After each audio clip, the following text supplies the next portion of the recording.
Biću veoma kratak, rad ću predložiti naravno za, kako se kaže, za časopis. Pročitat ću samo uvodni i završni dio. Problem toga je samo u tome što će svi Crnogorci razumijeti što sam kazao, vjerovatno će se naši kolege i prijatelji iz inostranstva neku začuditi.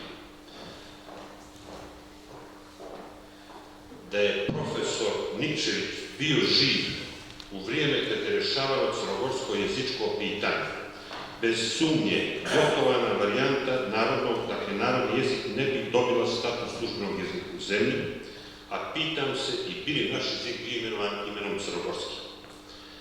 Zavidni i slobodni Crnogorci iz njegove generacije, koji su ono vrijeme na neki način uticali na konačno rješavanje i rješavali crnogorsko jezičko pitanje, ne bi dozvolili da mu se usvajanjem jezika kojeg je on standardizovao ustvario za života pod ime spojnik. Jer je nekolicini njih ego veći od Lopćeva. Do danas ne mogu da prežale što nisu očevi standarda tog jezika, pa i ne upotrebljavaju gotovanu varijantu. I da zaključim, profesor Nikčević je riječju i djelom, i pismeno i usmeno, osobito posljednje decenije prošloga i prve ovoga vijeka, na način koji obilježio osobito posljednje decenije prošloga i prve ovoga vijeka, na način koji ga uvodi u galeriju velikana koji su zadužili ovu zemlju naciju, na način koji će utvrđivati istoričarnu budućnost. Učinio je toliko da svojim dijelom postao neraskidivi dio našeg jezičkog identiteta. Oko njega i svega njegovog će se tek u budućnosti raspravljati loviti koliko. A tek kad mine njegova generacija, dobit će dostojno mjesto u crnogorskoj povijesti.